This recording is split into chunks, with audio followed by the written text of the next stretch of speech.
Warahmatullahi wabarakatuh. Selamat berjumpa lagi anak-anakku sekalian. Dalam pertemuan yang ke-8 ini kita tetap membahas KD 3.23 dan 4.23. Tetapi kali ini saya akan menjelaskan lebih luas lagi tentang prinsip-prinsip pemerintahan yang baik atau good governance. Namun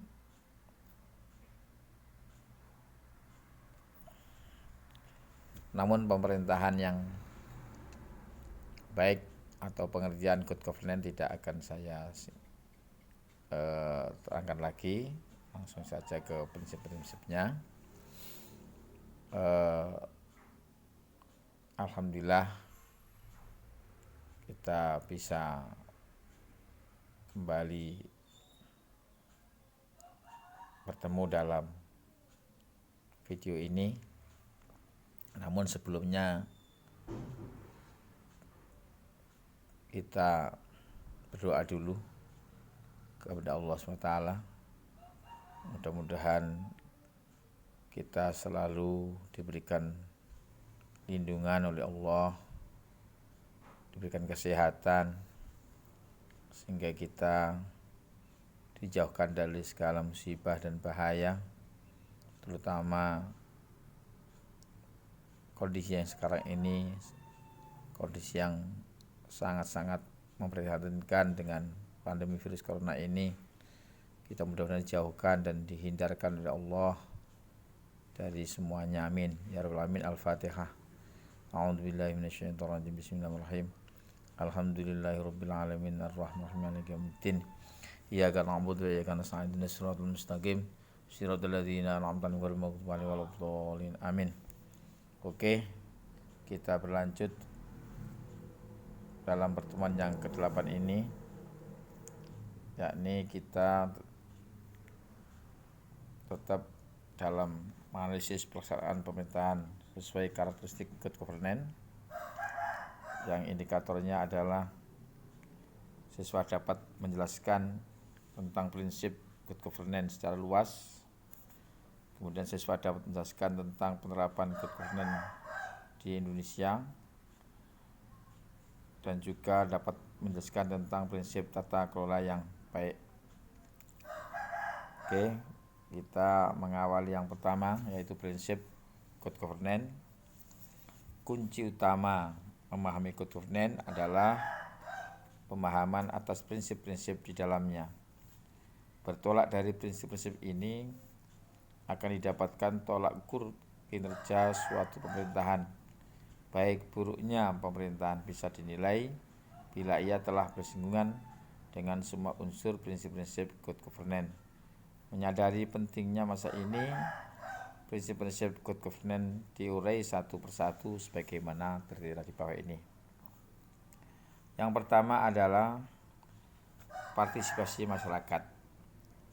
Semua warga masyarakat mempunyai suara dalam pengambilan keputusan, baik secara langsung maupun melalui lembaga-lembaga perwakilan yang sah, yang mewakili kepentingan mereka.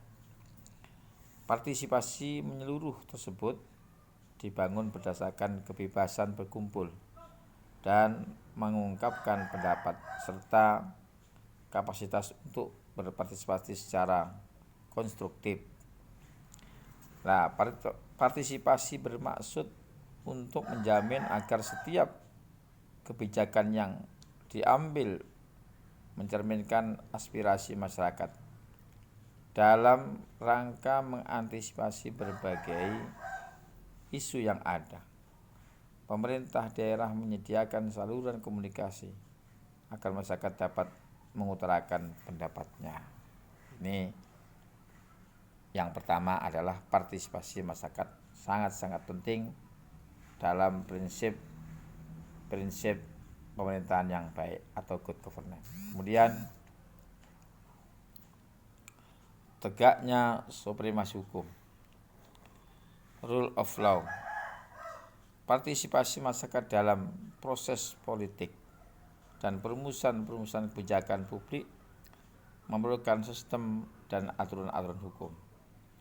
Sehubungan dengan itu, dalam proses mewujudkan cita good governance harus diimbangi dengan komitmen untuk menegakkan rule of law dengan karakter-karakter antara lain sebagai berikut, yaitu supremasi hukum, the supremacy of law, kemudian kepastian hukum atau legal certainty, kemudian hukum yang responsif, kemudian penegakan hukum yang konsisten dan non-diskriminatif, kemudian independensi peradilan. Kerangka hukum harus adil dan diberlakukan tanpa pandang bulu, termasuk di dalamnya hukum-hukum yang menyangkut hak asasi manusia. Jadi hak asasi manusia itu harus dihormati, dipertahankan. Manakala ada hak-hak orang lain atau hak asasi manusia yang dilanggar, maka harus betul-betul hukum ditegakkan. Kemudian transparansi. Apa itu transparansi? Dalam prinsip-prinsip pemerintahan good governance, keterbukaan atas semua tindakan dan kebijakan yang diambil oleh pemerintah. Prinsip transparansi menciptakan kepercayaan timbal balik antara pemerintah dan masyarakat melalui penyediaan informasi dan menjamin kemudahan di dalam memperoleh informasi yang akurat dan memadai. Transparansi dibangun atas dasar arus informasi yang bebas. Seluruh proses pemerintahan, lembaga-lembaga, dan informasi perlu dapat diakses oleh pihak-pihak yang berkepentingan, dan informasi yang tersedia harus memadai agar dapat dimengerti dan dipantau, sehingga bertambahnya wawasan dan pengetahuan masyarakat terhadap penyelenggaraan pemerintahan. Jadi masyarakat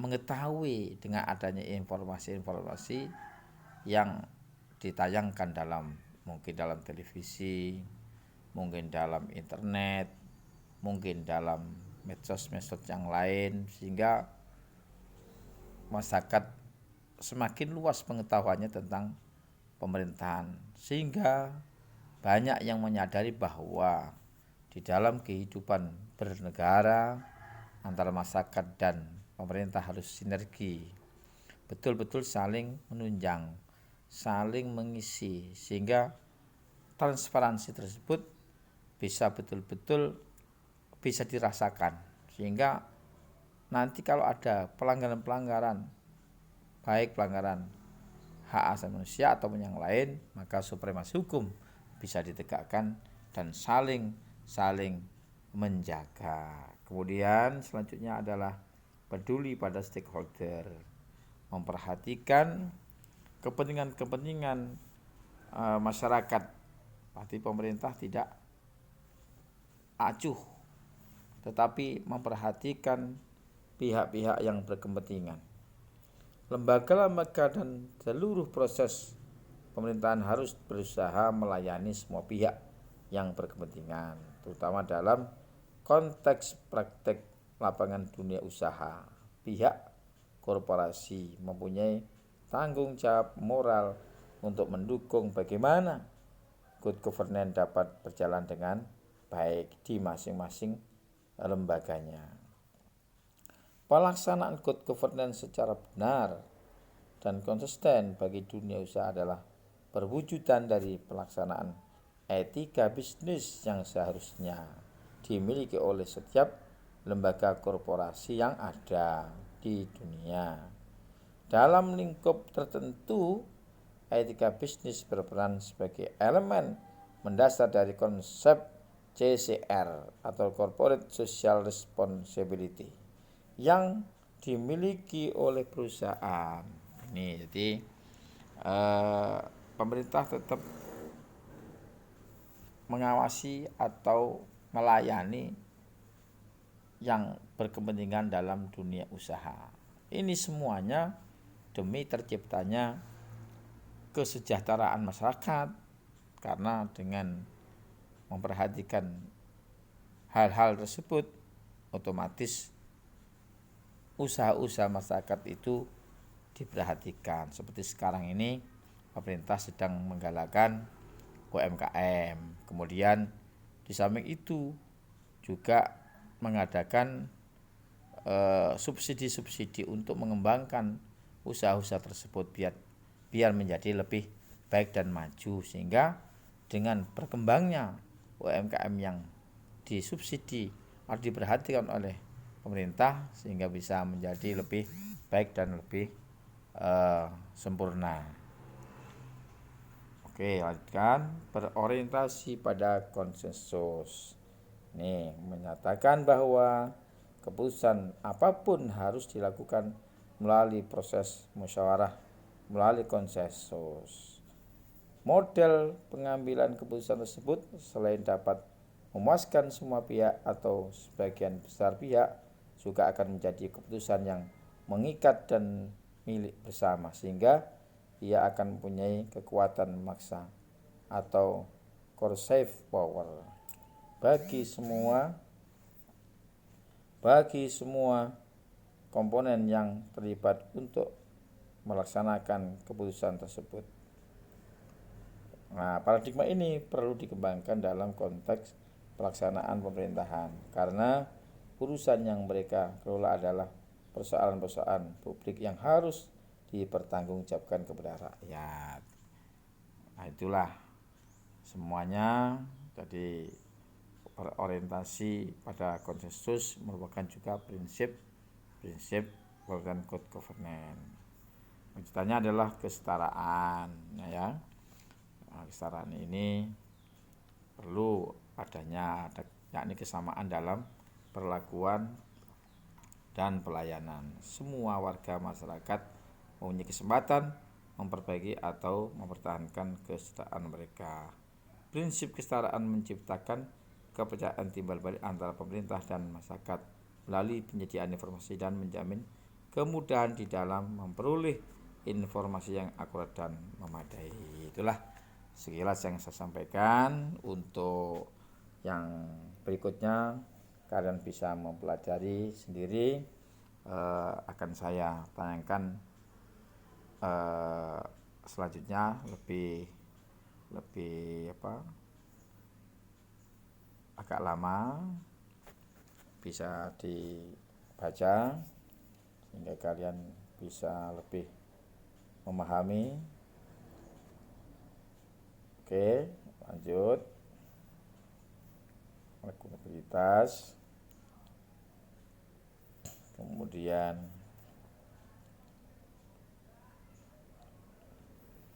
lanjut lagi visi strategis. Ini juga merupakan prinsip pemerintahan good governance.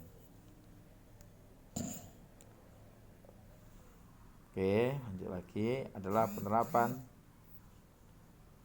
penerapan good governance di Indonesia. Oke, lanjut.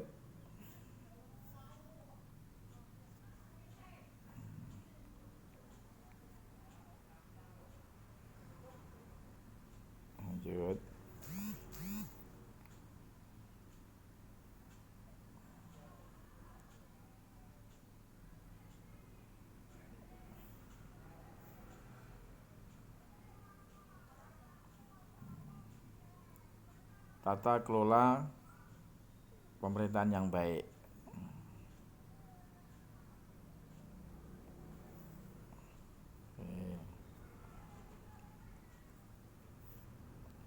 Lanjut.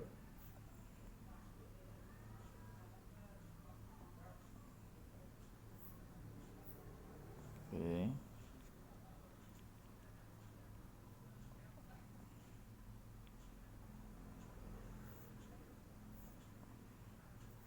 Oke.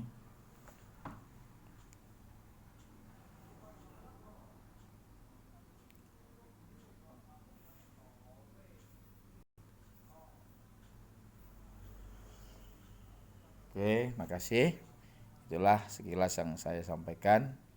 Mudah-mudahan menjadi acuan untuk kalian belajar. Tetapi jangan hanya ini saja sebagai acuannya, ini hanya sekilas yang saya sampaikan. Kalian bisa mencari buku-buku atau di internet atau dari yang lain sehingga bisa memperluas keilmuan kalian. Yang jelas ini tidak semuanya memuat penjelasan-penjelasan yang ada di dalam Good Governance, tapi masih luas lagi di buku-buku atau internet atau yang lain. Terima kasih kita telah bergabung. Semoga pembelajaran ini bisa bermanfaat. Amin ya rabbal alamin. Wassalamualaikum warahmatullahi wabarakatuh.